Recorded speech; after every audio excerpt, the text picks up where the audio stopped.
Tones TV. Welcome to Black Tones TV. That's where I'm your host, Chuck Jones. And today, of course, we got another special guest in here. This is one person that I have to say I would consider in the industry one of my first influencers.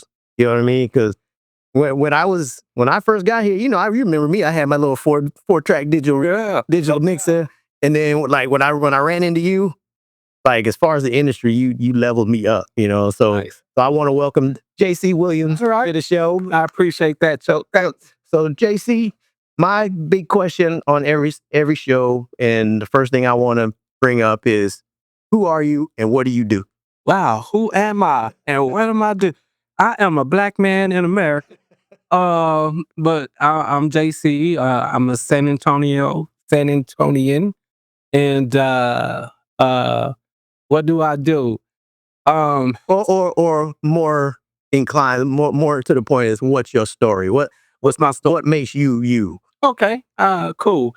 All right. So what makes me, Chuck, is I've always been a go-getting type of individual, and as far as especially the entertainment aspect of it, I've been in entertainment probably since I was a child.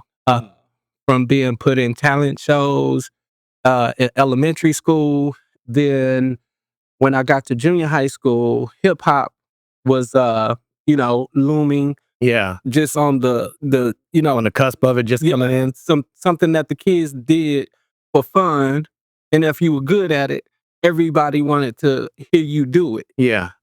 Because it was so new. And so junior high school, I got introduced to hip hop. I started rapping. Was in a group called the Schoolhouse Rockers. That's shout out to Well, go ahead and give you a shout out. Then I had a question after. right on. Shout out to Beatmaster K and Mike Dose. So my question is, like, you're saying through elementary, middle school, and everything else. Are you from San Antonio? Your family from San Antonio? Yes, sir. Yeah. From San Antonio. So Because I know you have some New York ties too, right? right. So got family on the East Coast and repping New York, the Boogie Down Bronx, Long Island. So yeah. Okay. All right. So you started rapping, and then you gave a shout out. So what's next after that? Right. So then it went into college because the junior high school, not the leap over high school, and I guess that's a point to make. That's a story in itself, huh? Right. So let's dive into that. So high school, we're still Schoolhouse Rockers, and we still making it happen in that fashion. I get introduced to my mentor, David Sterling. David Sterling at the time was known for throwing the parties where the celebrities ended up at. Okay. I remember you mentioned that to me. Yeah. Right. And so David took a liking to me, and then now I'm the kid in the passenger seat of this guy that's known for these parties and It has all the connections. and celebrity. Right. So that boosted my level. Right. Okay. So now I'm extremely popular now. Yeah. So that's how that happened. So that's high school. Went into college, and then that's when I learned that the industry is a business, and there's a business model to it. So when I entered into college, my goal was to get a degree in mass communications, broadcast production, because I wanted to work in television and radio. And so throughout that period of time, I want to say my biggest college experience was Dr. Khalid Muhammad came and spoke at our school. Oh, wow. Okay. And so for all those who don't know who Dr. Khalid Muhammad is, he was like Minister Farrakhan's right hand, next in line as far as the Nation of Islam is concerned. And if you don't know him that way, go pick up Ice Cube's death certificate. Oh yeah. And he's the guy, let me live my life. And well, that's all. That's right. I totally forgot about that. Yeah. Live my life. And so the reason why that's important, because after he spoke, he invited some of us back to his hotel room. And he imparted upon us how important our generation is to the movement of African American people in this country. And what year is this? This has to be 96. Okay. Yeah. Okay. Yeah. Yep. So had a real opportunity to sit down and listen to him and have, a real live intimate conversation with Oh, that's awesome. yo, wow. And I honestly think that kind of set me on a course of, I know diversity, equity, and inclusion Yeah. is a big conversation, but that particular conversation put me in the mind frame of inclusiveness from a different perspective. Okay. Meaning Okay. include all of us. Gotcha. Okay. Yeah. So that was cool. So after college, man, had I produced a video that ended up on BET that boosted my little popularity. That video's still out there, right? What was the name of that or title? Ooh. You remember? It was Darnell. And and the name of the song was called "Get With This." Okay. And if it's still out there, I'm not sure. I did look for it on YouTube, and Darnell is in Germany now. Okay. Doing his thing. Nevertheless, we dropped that. It went to BET.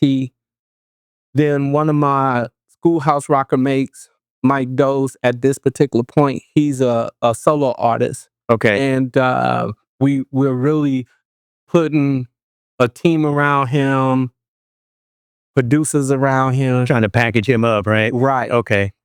And that was cool because when we did that music video, we did that music video in the hood, Mm-hmm. and we invited the kids in the hood to come be a part of the video. Dr. Khalid Muhammad. Okay. Yeah. Yeah. Understand what I'm saying? Yeah. So that kind of after talking with him, it put you on that community, embracing community. Correct. Right. Okay. Absolutely. Right. I couldn't have said that better. I almost said Crimson Chuck. I couldn't have said that better. But yeah, and I kind of emphasize that or demand that this is how this is gonna go. Yeah. One of the guys on the production team, he was like, "Are we really gonna? Yes, we really gonna shoot in the hood." When I work, you want to show the realness, yeah.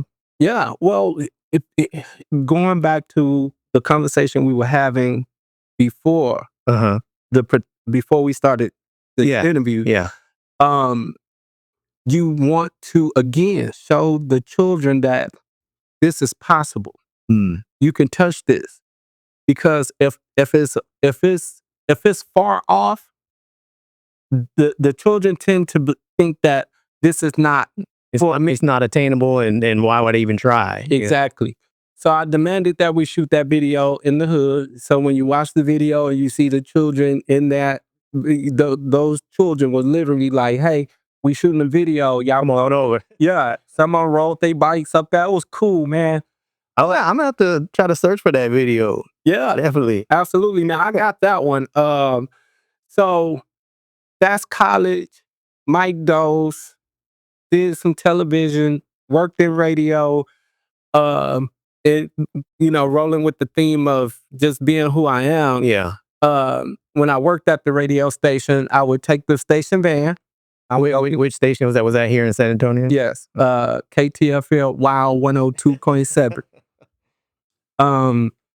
I would take the station van and park it right on the hill, in the sticks. And so I'm giving stuff out, and this little girl come up to me, "What you doing out here?"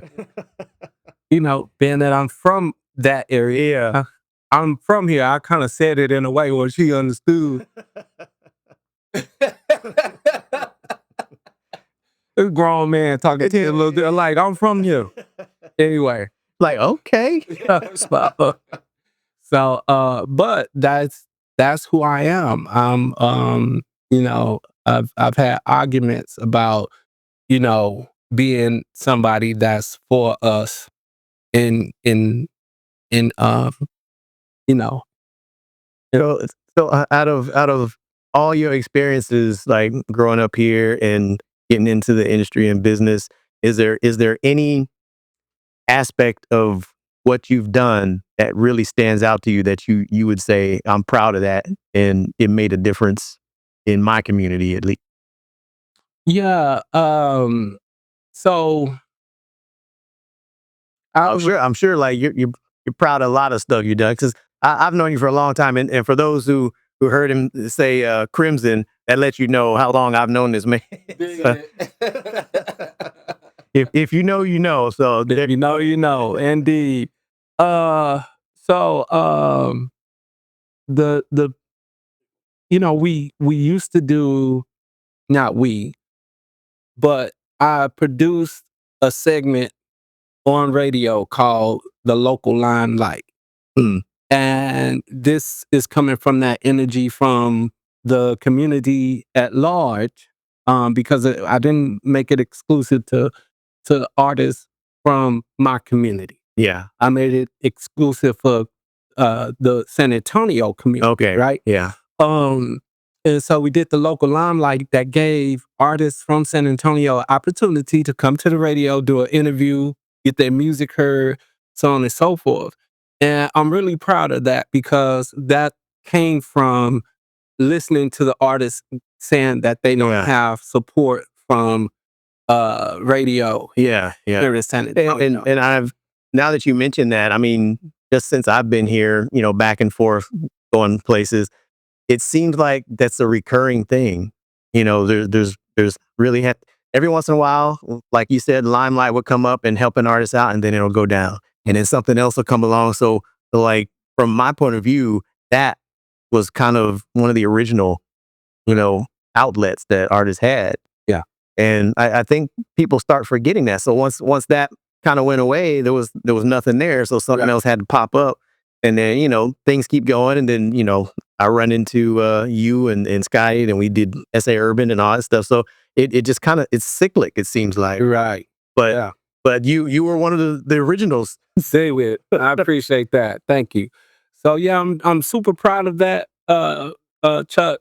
And it was a cool experience. I think the response from the artists at that time was, positive. And I can say that uh, one particular group got a lot out of that. Oh yeah? Yeah, I'm super. Yeah. You want to drop their name? Oh yeah, LAMM Entertainment. Let's all make money. Yeah, no doubt. Shout out to my homeboys. Yeah, I was like, is it a secret? What is it? Yeah. Oh, absolutely. No, LAMM Entertainment. The radio station really kind of got behind them, and Gave them an extra push. yeah, absolutely. They would take smoke breaks, and this smoke break is brought to you by LAMM Entertainment. That is just, it was enormous, man. Loved it. Yes, sir. So as far as the entertainment industry, are you still deep in it? Or are you still doing something in it? No, I want to say now here's the let me stop lying. I was gonna say I can't believe that. Right. Well, here's the thing, Chuck. So this is how this goes, and I'm gonna give you a real example. So Austin Trout and Canelo fought in the Alamo Dome, Okay, yeah. right? I get a phone call, it's Scotty. Uh-huh. And Scotty said, JC, you know that fight that's coming?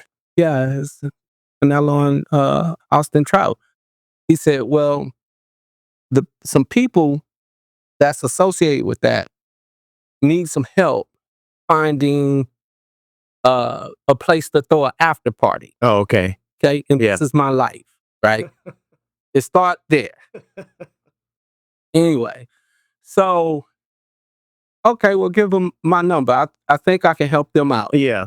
So they called me, and I put them in touch with one of the clubs downtown, and everything worked out. Then I think within the next day or two, can you find us somewhere to stay? Can you That's how it goes. can you set up a meet and greet? Can you know? And so They're dragging you back in. it was a beautiful, right. It was a beautiful experience because Oz, Mike Tyson's brother-in-law, who's the co-manager, um, got to meet him. Oz was, Oh, that's awesome. Yeah. yeah, cool. And I can't think of the guy's name. Please forgive me, but this guy throw parties all over the world. Rio de Janeiro, and Oh, yeah. You got some good connections out big there. time dude. I love his last name is Brown. I can't think of his first name. Okay. Anyway, and then Rick Ross, not the rapper. Oh, the real. The real Rick Ross. Yeah. So got to meet Freeway Ricky. And I went up to him, Chuck. I said, hey man, how was those tennis lessons? So anybody that know that Freeway Ricky got into the game so he could take tennis lessons. And so me and him had a good laugh. Yeah. And That's a good icebreaker though. oh yeah, absolutely. He was eating. And so he said, let me finish eating. So after he finished eating, me and him chopped it up, man. And it was like talking to you and I. Yeah. Just really down home, not tripping, regular type of dude. Yeah. Oh, shout out to Rick Ross, man. Yeah, the fat Rick Ross, give that man his name back. I'm messing with you, Rick. I don't want no problem with you. You got enough problems with 50 Cent. Right. Oh, yeah. So anyway, so that's how my ties are now. Yeah. Okay. Blue Moon or So you're not like actively out there trying to do stuff, but your name and whatever connections you have still kind of. Yes, sir. Okay. Yeah, and this person need this, that, and the third. I did get involved with Dream Week. LaToya Chanel was putting on Innovate the Runway, so I was, happy to be a member of her production team on the first two. So that was live. It's kind of like, I want to say strange, but it's cool to think that like you just doing like a favor or whatever it was for one or a couple of people for an event puts you down a whole nother road where you're running into this person, that person, and then just how those connections, those feelers just go out, and it's like, okay, now they know you for something you can do. Absolutely. That's wild. Yes, sir. Yeah. So I know, like, from a long time ago when we were working together, are you still in touch with any of the groups that you were working with? Like there was a female group that you were working with a long time ago, right? DJ. Yeah. Marsha, Tammy, and Tamaya. So Marsha, hadn't heard from her in a while. Okay. It's been years. Tamaya and Tammy and I are, Facebook friends and things of that nature. Okay. I watched Tammy really grow up and be a wife and nice. a mother. And I know Tamaya is a mother and a wife. I just didn't get a chance to see her grow. Come to house. You just looked up one day and boom, there she was, right? Right. And she was, her husband and her had been together since they were in the group. Oh, okay. Yeah, I remember. Right. I want to say due to his military obligations, he moved away, so on and so forth, or they moved. And I believe they're back in San Antonio. Tammy, on the other hand, I'm at the house, somebody's birthday, you know what I mean? Yeah. So I'm watching all of that through, like social media and everything else. Right. Well, like I'm there. Yeah. You know what I mean? Yeah. Versus from afar. Okay. You know what I mean? So Tamaya would be from afar. Because I think I've yet to meet any of Tamaya's children, but I know she has children. Yeah. Tammy's children probably run up to me and give me a hug because I've been around them. Oh, But okay. yeah, Yeah. yeah. So, but yeah, they're turned out to be really cool young ladies, man. Yeah. That's awesome. Yeah, yeah. Because every once in a while, I'll think about that. Because I still do production and stuff like that, just kind of on the side. You Okay. know, but it like when I'm doing stuff, I'm like, hey, I wonder what JC been up to. He's still dealing with these artists and stuff like that. Right. So that's cool. And Mika. Oh yeah, yeah, yeah. You still in touch with her? Oh yeah. So now it's been a minute. I know she's happily married. Shout out to Mika and doing her thing. And but She's still singing? I would assume so, right? I don't know that part. Oh, okay. But so I moved to Washington State. Then I came back to San Antonio, not planning to stay, but ended up staying. Okay. And so Mika at the time was working on doing a production for a cruise line. Oh, really? Yeah. And so she kind of brought me in, and I was looking at what they were doing and how they were going about doing it. And I honestly felt like she didn't need my help. Oh, okay. Hey, Yeah. y'all, what's It's already set up. Huh? yeah. So I think the guy that she was dealing with turned out, it just was a lot of fluff, Anyway, so that was that. But other than that, after that, I don't think she pursued it Oh, okay. anymore. Okay. Yeah. So let's move over into what's going on in the industry now. So what do you think of Diddy? What's going on? Man, it's really sad and unfortunate. And Sean Diddy Combs, you have to understand that, I'm a young man that grew up with you. Yeah, yeah. And I know your story. I know that how you started out throwing parties and getting a name for yourself at Howard University, then getting on with Uptown and just going through all of that, man.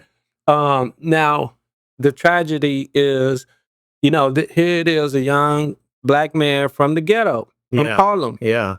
amassed $1 billion in America in the music and entertainment industry, and you throwing it all away, you know, for whatever reason. I do think it's something too when you talk in terms of Diddy, R. Kelly, Bill Cosby, Yeah.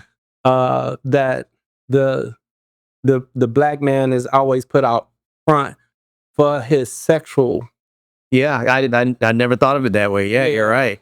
And that doesn't make it right. You shouldn't be drugging people, Bill Cosby. And raping little girls is wrong, R. Kelly. Yeah. And Diddy, if these people don't know that they're coming to your house for a freak off, you can't do that. Yeah. That's wrong. So it doesn't exclude it, but when your crime is sex crimes, and they are snatching everything away from you because of your, sexual. And putting that out front above and beyond whatever else is there. Right. They choose that to put out there to demonize you. Right. So you got to kind of look at that bigger picture. Absolutely. So the talk around the campfire was Diddy separated himself from the people, the company that owns Ciroc, and sued them and won. They was not happy about that. The other backstory is Diddy was starting up his own political movement, doing things in the black community that would improve the black community. And my only message to Diddy, what happened between you and Ciroc is business. Yeah. But what you're aspiring to do for the community is positive and necessary. But now you have to ask yourself, was that worth risking? Yeah. Right. Yeah. So, yeah. That's how I feel about it, man. Well, everything that's kind of been coming out in the courts, it's like shocking to me, like all that stuff with Cassie and everything else. I'm like, oh my God. Right. Like it just seems like there's a lot of claiming victimhood and stuff. I think they're both just involved in it, and that's what they decided to do. Right. And it's sad that it's come to this point, but there's two different camps, right? There's a lot of people out there right now, bringing groups together, saying, free Diddy, that kind of stuff. Mhm. And then there's another side that just says, okay, no, lock him up and throw away the key, that kind of stuff. So, Right. I guess it still remains to be seen what comes out of it, but Yeah, I agree. I do think that, Chuck, if I invited a young lady to my place mhm. and that young lady knew she was coming to a freak off Yeah. and got involved in the freak off, that's okay. Yeah.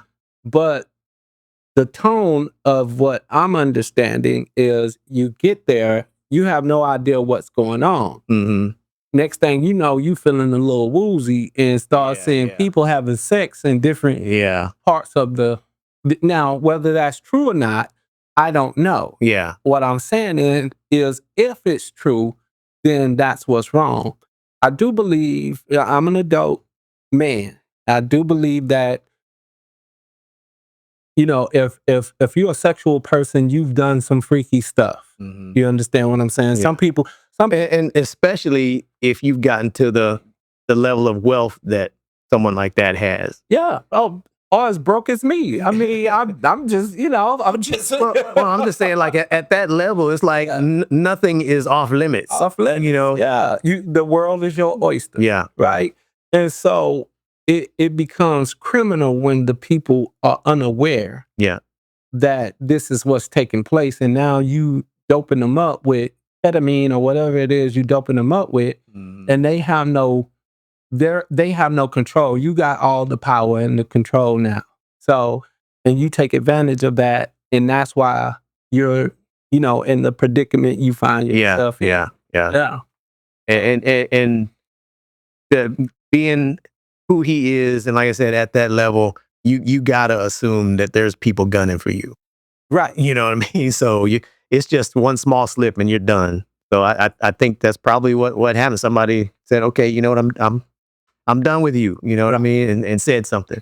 Boom. Now And you got feds at all your doors. Here's something I would like the audience to think about.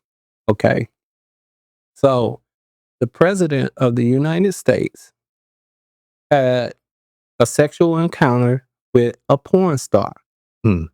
By all accounts, he paid this porn star hush money. Now, I believe Stormy Daniels lives somewhere in California. Okay. Donald Trump lives somewhere in Florida. Yeah. Mar-a-Lago, to be specific. Mm-hmm. So how did Stormy Daniels get from California to either New York or Mar-a-Lago? And would that be considered sex trafficking? Right. I see where you're going. Okay. Yeah. I just want people to think about that one for a second. Yeah. Because now, again, here's what Diddy, the Cosby, and R. Kelly get cloudy in their thinking. You're black. Right? Yeah. He's white. Yeah. It's a different set of rules for these two parties. And it's a different name. You know what I mean? Because a white Trump and a black Trump, if you think of it equally, would be definitely treated different. Absolutely. You know what I mean? So Sir. that's a good point. Yeah. So who shot Meg Thee Stallion in the foot? Oh man, that dude, Tory Lanez is his name. Is the boy's name? Yeah. He's sickening, man. Shout out to Megan Thee Stallion. I've never met Megan Thee Stallion. She's from Houston, right? I heard, if I remember right. Megan Thee Stallion mother name is Holly Thomas. Holly Thomas and I sat next to each other in elementary school for sure. Really? Oh yeah, high school. My most embarrassing moment. And again, I've never met Megan Thee Stallion. I wish her all the best. And Tory Lanez, I strongly suggest that you just don't ever come to San Antonio, Texas, because Holly was somebody out here, right? Ooh-wee. So, And I'm just being real. It has nothing to do with popping it or nothing like that. You know, that's my homegirl Yeah, daughter. yeah. And then you're gonna shoot her and then try to pay her some money to keep her quiet and then try to make her look bad. You understand what I'm saying? And a lot of people flipped on her behind the things that this man was doing without him having some balls about himself, saying I'm sorry and making sure she's okay. Yeah. You understand? That's what a real man would do, right? Yeah. So it touched me as a matter as you can see. I can tell, yes. So my most embarrassing moment, Chuck, I'm in geometry class taking a test, so it's quiet. Uh-huh. And I sneezed and I farted at the same time. And Megan Thee Stallion's mama, Holly, said, Miss McMichael, JC just sneezed and farted at the same time. Oh, she couldn't wait to get that out there. Oh my God, man. Yeah, you know, because you got to understand the room is silent. Yeah, yeah. Oh, and we're in that one out. And Holly, boy. So anyway, I've known Holly since elementary school. She went to King. I went to Jeff Davis. That's where the middle school comes. Yeah, yeah. You know, but being that her name was Thomas, my last name is Williams. You know, Yeah, yeah. you know, We guys were always sitting next to near each other. Yeah. class. Yeah. So, but yeah, that was really sad and unfortunate. My heart goes out to Megan, because if you watch the documentary, you can tell how hurt this young lady is and how abandoned she felt at the time, because a father was gone, a mother is gone at this point, and yeah, she just left. So what do you? How do you think of, I guess, these rumors of the whistleblower, or I guess one of the bodyguards or something says they have some shocking new evidence that's coming out. What do you think about all that? So I'm unaware of what's going on with. I don't know if it's. I mean, they're saying that this, I guess, is one of their bodyguards, and you know, because I guess she would always roll with her best friend. I forgot her name. Right. But this guy is saying that he was kind of like a fly on the wall as some of the conversations were going. Right. And he's coming out saying that it was really the friend that had the gun and was shooting. And Tory Lanez supposedly was trying to stop it, and the gun went down and getting shot in the foot. Yeah. So I don't know if it's true or not, but supposedly some new evidence is about to come out. So that's why everything's in the news right now. The only problem with that particular piece, if that's true, right, is this Negro tried to pay them money. Her and her friend. Yeah, that is out there. Right. And so at this particular point, and mind you, I'm biased, and I feel some kind of way about the whole situation. I'm not trusting nothing Tory Lanez have to say. I got you. Yeah. You understand? Because that sounds like, say, man, won't you say that the girl had the gun and I tried to stop it? Won't you start saying that now? That's what that sounds like to me. Because of the position I'm taking on. Yeah, yeah. and I think it's kind of blowing up right now too, because after, I guess, one of the lawyers said they reached out to all the parties to say they had some new evidence coming out. Then, like, I guess the next day or 2 days later, Tory Lanez gets stabbed 14 times in prison. So now it's like, okay, what is this connection, whether it is or not? Right. You know, they're trying to push it that way. They're pushing the narrative that way. Right. That it all had something to do. One had something like she was scared that some news was coming out, and so somebody behind the scenes made that call and tried to take him out. So that's kind of where everything's at now. And I'm like, oh my God, what is really going on? Yeah. So, but that's real interesting. That's really cool that I had no idea you had that connection with her mother. So that's cool. Yeah, man. Now, Hollywood. That's your homegirl, right? Man, let me tell you something. Holly was uber talented.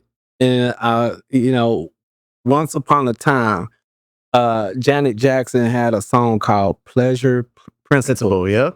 And Holly knew that whole routine, man. What? Yeah, dude. It was and All them so- dance moves, man. Man, oh yeah. So and she, boy. So it's childhood memories, and that's that connection, man. And like I said, I never met Megan Thee Stallion. Yeah. I know, But you know her mama. I know clout chasing is popular. Yes. I'm not trying to clout chase, but that is my homegirl daughter, and I will treat her like that. Yeah. That's real. Straight up. That's real. Yeah. All right, so JC, you got anything you want to tell the people before we finish up here? Nothing, man. You got nothing coming up in the future? I know you got other businesses going on and things like that, but Yes, you know, sir. it's you got any people out there you want to give shout out to? Man, so of course, shout out to the homie Scotty. Shout out to the New York family. Shout out to my Philadelphia Eagles. Y'all see it. It's there. Super Bowl Yeah, champions. I just so happened to have this shirt and it was clean. Yeah. He wasn't expecting his interview. You're right. So Nevertheless, man, shout out to my mom, everybody, man, the family.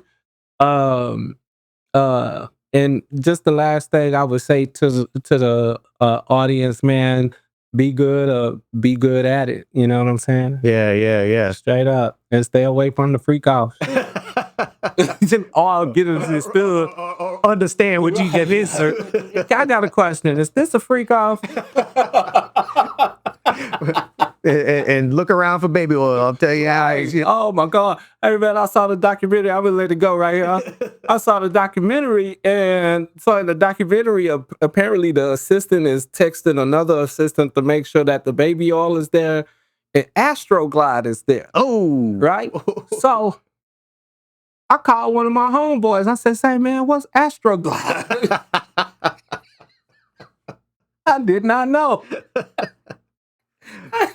That's a whole nother step up from baby oil. Wow. Yeah. So anyway, but thank you, man. I appreciate it. It's good to see you, man. Good to see you too, man. I'm glad we were able to connect because you know when I heard you was in town, I was like, oh, okay, sure. I didn't because I just knew you was like still out, you know, either in New York or something else. So Yeah. I didn't know you was here. No doubt. But yeah, shout out to Scotty too. I remember, you know, I'm gonna have to try to get him in here. Dig it. That's what's up. So good deal. All right, appreciate you, man. Indeed. Peace All right, out. y'all. That's what's up.